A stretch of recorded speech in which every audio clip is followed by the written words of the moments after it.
Hello, guys, and welcome back to Joe's Ventures. And today we're going to be doing another episode of our Planet Zoo kind of news announcement stuff. So I was going to do a Jurassic World Evolution video. I was going to do part 15 of the mod series, but I thought this we could talk about. This is something easy because I'm tired from the gym, but I feel like this is something that really cool to talk about because animal husbandry is something I'm very interested in. And now that I've got a qualification in animal husbandry, I thought it'd be really cool to talk about this in the context of Planet Zoo and animals like these. So I thought that'd be awesome. So let's get started into this. So hey yo, zookeepers. Today we'd like to give you an update on a topic we know the community has been asking about: polar bears. As you can see from the title and the emojis and everything else, it's not very hard to find out with context. In a future update, we'll be changing the requirements for polar bears, helping make these wonderful animals easier to include in your zoos, but still maintaining the challenge of looking after them appropriately. To help explain the process we go through and the changes coming to the polar bear, I've asked designer Killian, you may remember him from our Southeast Asian Animal Pack livestream, to help give us a few details. So we got Killian, who sounds like a Bond villain, but I think that's still a really cool name. So, hi everyone. Let's talk about polar bears. So, the polar bear was always an iconic animal that we definitely wanted to see represented in Planet Zoo. Our research into this animal has also shown that it's one of the most hotly debated captive species, with zoological and ethical standards for their exhibit space wildly varying between organizations and institutions. Numbers range between 500 meters squared and 8,000 meters per animal. To 8,000 meters squared per animal. So, for those who don't know that much about polar bears, since they live in an area that's pretty much a desert, I'm pretty sure that the Arctic is considered desert because it goes under a certain amount of rainfall. So they live in a habitat that is very, very dry because all the water's locked in ice, and resources are few and far between. So that leads polar bears to have pretty much one of the largest home ranges, if not the largest home range of any land mammal. I got a study here, numbers we've got at minimum like 100 square kilometers to 11,800 square kilometers, or even the highest estimates I have 600 million square kilometers. I mean 600,000, not 600 million. That's a lot, but they have such a huge home range since they live on the sea ice, usually there's not much actual food there except for seals, so they have to range large areas to look for food and water, since these guys can't obviously drink seawater. So that shows that these animals have the adaptations for moving across large areas of sea ice, along with like paws. Their paws have got, I believe, hair on them to help them grip, but they've got very wide paws as well to increase their surface area. And this tells us a lot about their natural history and how they lived in the wild, which is very important to know if you're going to have these animals in a zoo. You're going to have to replicate that to some extent so the animal can have a happy life. So as we're going through, when adding a new animal to the roster, we identify a specific gameplay challenge for each species and balance the needs accordingly, such as environmental enrichment requirements, specific terrain, food cost, or habitat space. Based on our aforementioned learnings about captive polar bears, it was clear to reflect the real-world debates that a good challenge for this animal would be creating an appropriate size enclosure, which I think that was a good idea. But we'll just keep reading there, we'll do the but afterwards. For this, we oriented ourselves on the higher end of minimum space requirements as applied by institutions such as Highland Wildlife Park.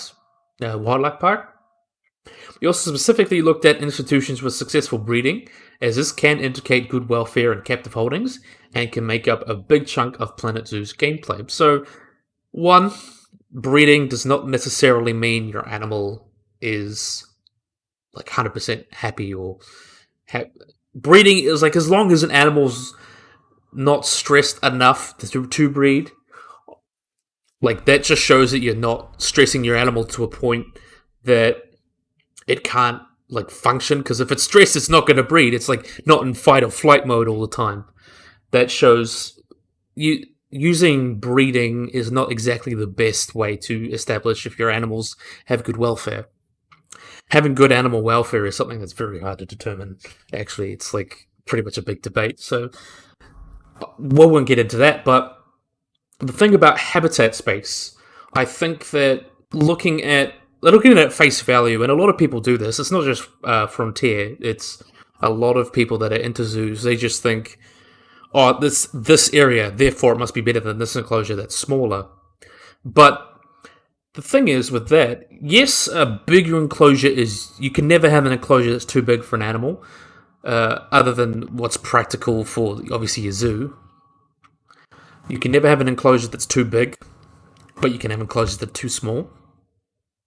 Bigger enclosures allow you to better able to add enrichment and more areas to like hide, more areas to do this, more toys. Just allows you to do more. But just a number on a sheet saying this is this area does not necessarily indicate good welfare. You could have a polar bear in the desert in a larger enclosure. Like, let's say it's like a square kilometer enclosure. Let's just say that. But you could have a polar bear in a 1 acre enclosure in let's say somewhere cold, like in Canada. Let's say Canada. Does that mean will the animal that's in the larger enclosure have better welfare than the smaller one? Not necessarily. It's not just the acreage; it's a multitude of factors. Obviously, heat's a big one for polar bears, but also as it got more enrichment items like water, a pond to swim in, as it got lots of toys, as it got lots of ways of interacting with guests and keepers. Because one real big thing about enrichment is also having keepers able to interact and play and teach the animals, like husbandry behaviors, like being able to put up your paw so we can check for injuries. So with zoos like that, a lot of it at enrichment comes from just stimulating the senses, like obviously new sights, new smells, new textures. Just pretty much just chuck anything in that really gets them going. Puzzle feeders get them to think, different sounds. It's really a cool science, really cool animal enrichment. I just think it's such a cool area to play around to try and enrich these animals' lives. But this kind of thing that I've been seeing in this, like especially with people that are into zoos, just because an enclosure is bigger does not necessarily mean it's better. And plus, also that's pretty subjective on the animal as well. Plus, the animal might not like the larger enclosure. Well, animals often don't get the choice because they can't tell us what they want. We have to try and get that from context clues. And if you have an animal that's like, oh, it's too cold or it's too hot, and it can show you that, but the bigger enclosure is not necessarily going to be the ultimate. It's not going to increase the welfare necessarily unless you have other aspects under control. But I do think that with polar bears, especially if you compare, there was a study, this is quite a famous study, that compares stereotypic behavior. I can link these in the description if you guys want to hear it, or you can look it up for yourself. These plotted on a chart, they took a bunch of carnivorans from different zoos, and they pretty much compared their home ranges to the rate of stereotypic behaviors, like walking in certain areas. And it could be stereotypical behaviors are seen in wild animals, but obviously if they're happening to a high extent, there's clearly something wrong. So stereotypical behaviors include pacing, mutilation, eating your own poop. That's some of the extreme ones, but it can just be swaying, pacing, doing repetitive movements, anything like that. That's like the lower end. They compared that, but they also compared like miscarriage rates in these species, and there did seem to be a correlation, though it wasn't a perfect one. They compared like home ranges to those things, and it consistently showed that animals like polar bears, lions, and I forgot the third one, but animals like that, polar bears, lions, and cheetahs, yeah, it was cheetahs, have the most, most susceptible to these issues in captivity, which is most likely due to these animals, obviously in the wild, have large home ranges. But that also does not necessarily mean they need bigger enclosures. They probably just need more efficient space to be able to uh, perform natural behaviors. Because obviously, if we could give all these animals an enclosure that exactly replicates the space that they use in the wild, but that's not practical for any zoo really, unless you've got a national park. That's like the only way you can do it. But really, these animals, when you're in a zoo situation, especially a city zoo, when space is at a premium, you kind of have to make do with what you've got. But these animals, you can use that less space. It doesn't necessarily matter space. Space is not the be all and end all. You need to make sure that the animal's other needs, like right temperature needs, right enrichment, make sure the animal is happy and healthy before you worry about the space. Because space is I'm trying to find a good way to explain it. It's the cream, the cherry on top. Cherry on top. Having a nice big enclosure just opens up a lot of opportunities for you to add enrichment. But you can do the same thing in a smaller enclosure. And just because the enclosure is smaller does not necessarily mean the welfare of the animal in the larger enclosure is more than the smaller one.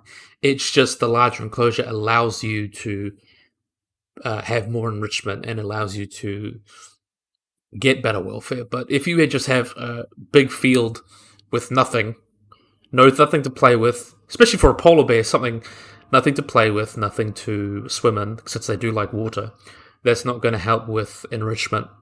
You're just going to have a big animal in a paddock that's going to be bored out of his mind. You need to put it in an environment that stimulates its senses and its intelligence to try and figure things out. That's a little rant over, but I think that when we go through, I think this is a good step in the right direction for Frontier, especially with these animals, because space isn't the be-all and end-all. You need to put up the enrichment as well, which they do here, but we'll get into this. So, Planet Zoo is a game that aims to champion and educate on animal welfare and conservation, while at the same time delivering a fun and engaging experience for you. After reading your feedback, we've analysed the data for the polar bear kept at your zoos, and we can see the current requirements have impacted both placement and enjoyment of this animal. Yeah, because I got to be honest, it was kind of ridiculous, especially for franchise people, because that's a big area that you have to give to polar bears. But using that study before, that does not. Meerkats are also an animal that have a very, very big home range, and they did nowhere near as bad.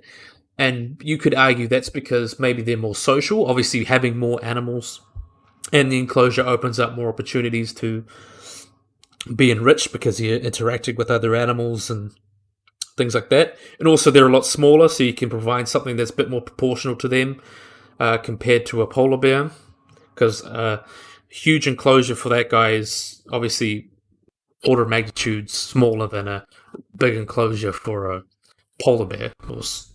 It's just not really that comparable. But I think the issue is not necessarily, as I mentioned, just space. It's also how you use that space.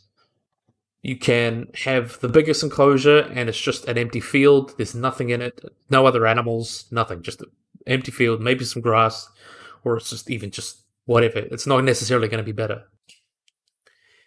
So, as a result, we've dived back into research mode and compared information over 24 holdings of captive polar bears, which help us suggest the requirements for a good polar bear welfare in Planet Zoo to stay true to what Planet Zoo is about, but make the polar bear a more viable option for your zoos. So this is getting to the change we make, and I'm glad of these changes. As I mentioned, big space, not the be-all, end-all, but we'll go through here. So, land space requirements. So, reduced to 3,250 meters squared to 650 meters squared for additional animals, down from 6,000 to 1,000 respectively.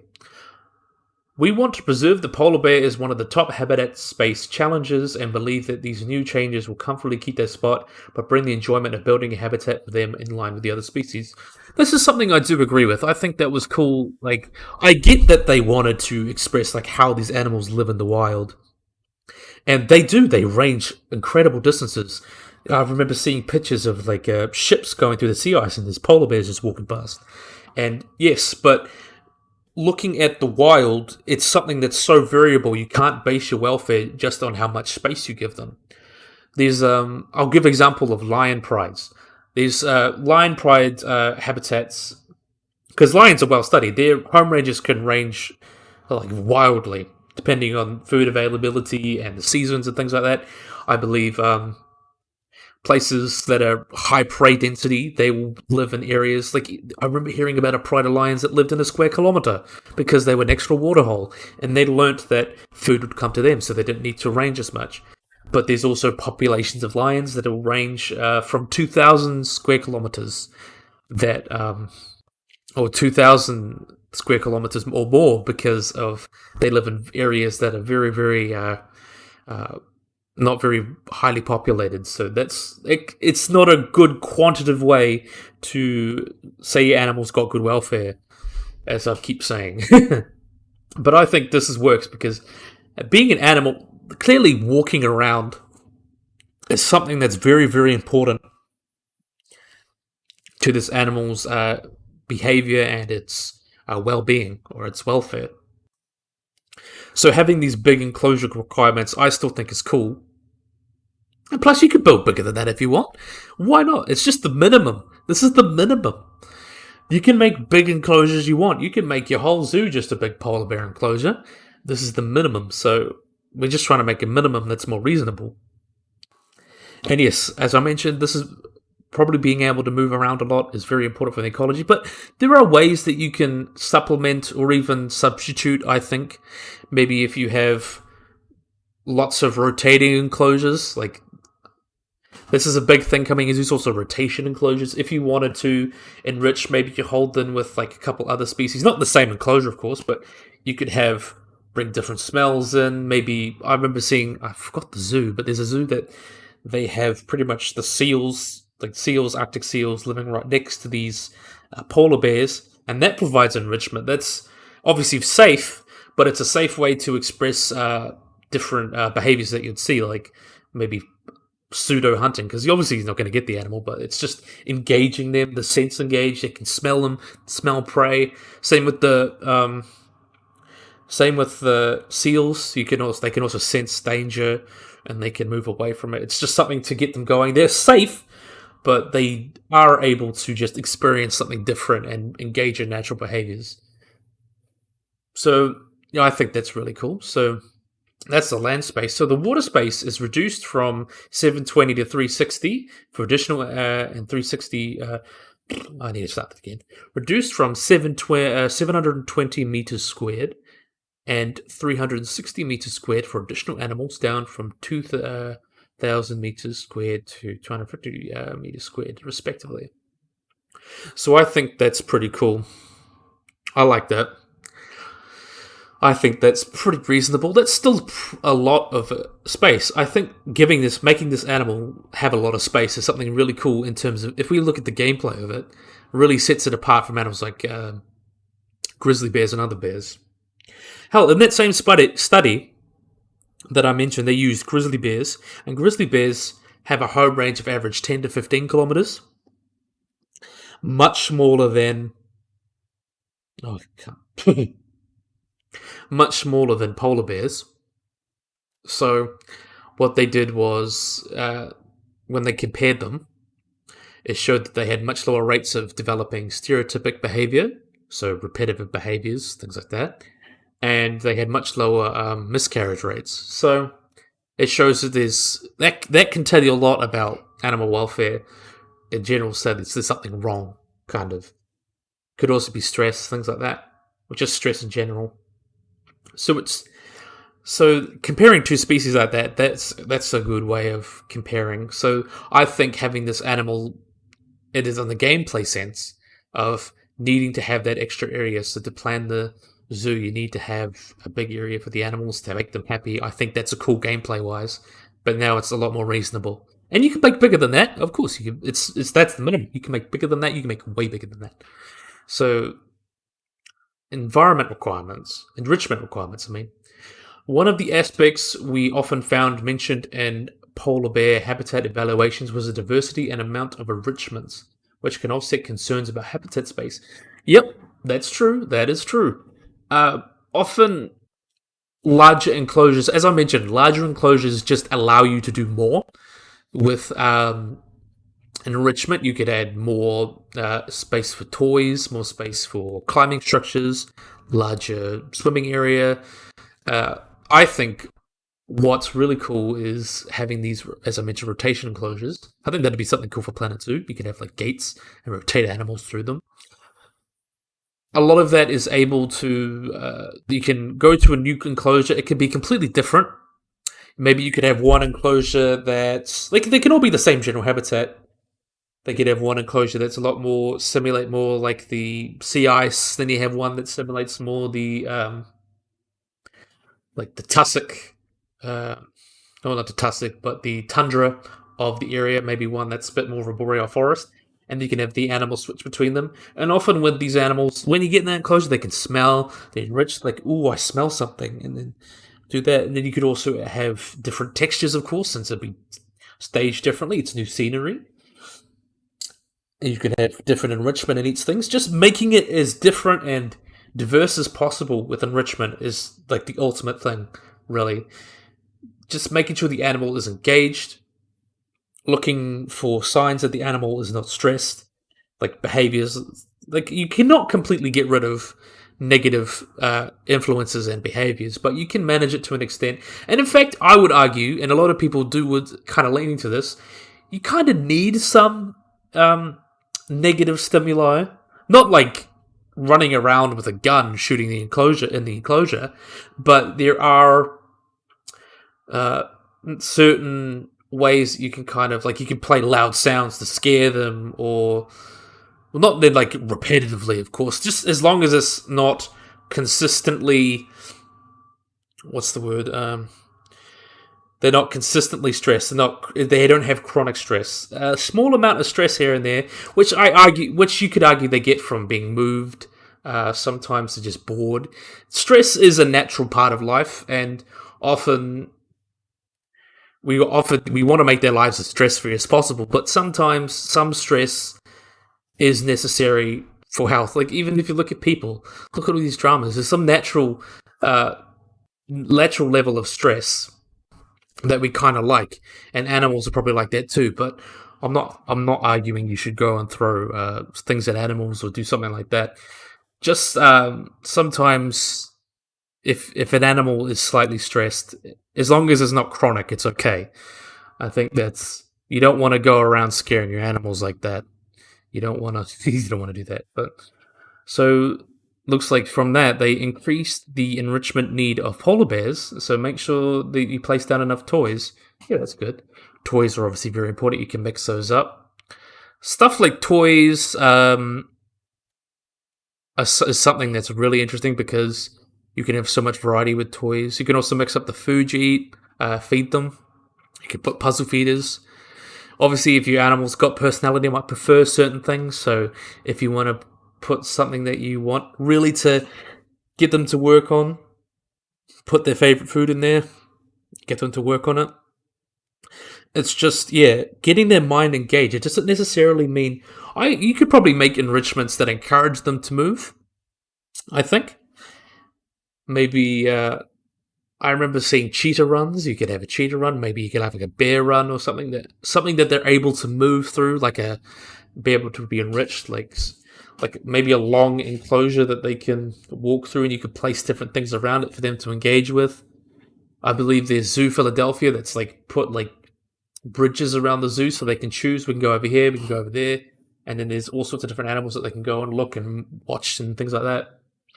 I think that's a really cool concept. Maybe a bit too future age or something that can't quite get right in Planet Zoo, but Things like that, just being able to add novel stimuli or just new things and being able to get their brain going is the most important thing for welfare. Enrichment, which is very important for welfare. So, environmental welfare, this is another big thing. In the same vein, we understand that a big part of the frustration with the polar bear came from the rather low variety of plants they would tolerate in their habitat. To ease that point, and to more accurately represent the range of wild polar bears, we have added continental suitability for Asia and biome suitability for taiga biome to the polar bear. So that does help. Like, polar bears do live in pretty varied habitats. They can live on the tundra. Obviously, their main habitat's the sea ice. It mainly just depends on the populations and the individuals. They have such a huge range that they will often just go as they choose. As long as they can live there, they might hang out on the sea ice. They might go hang out in the boreal forests. It's just, they usually don't really live in areas where there's lots of forests, but it's really just what they choose. I think that's really cool. And yeah, I hope you guys learned a little bit about animal welfare.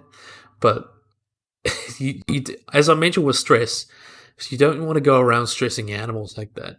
I feel like that's something that a lot of people could take out of context on something that a lot of people might be like, no. But stress is not necessarily a bad thing unless it's chronic. Like, if you have chronic stress, or if it negatively impacts your animal, like if it's directly hurting it or like it's emotionally, like if you're just hurting it or withdrawing food from it. Like, even zoos will now, they won't feed the animals every single day. They usually have certain days they mix up during the week to feed. So they don't get a routine. So it's something that's new, it's novel. A small amount of stress, managed stress, you could say, is something that I think is important in enrichment as well. But yeah, don't go hitting your animals, of course. So yeah, I think that was a pretty interesting little talk. I like just, or maybe I should do more of these videos. I like just talking about things. I think that's fun, and it's obviously nothing that's too much effort, but something that I just enjoy. Maybe I should do another one of those videos, like the ancestors video, something like that, where I could like put up different slides, links to studies, things like that.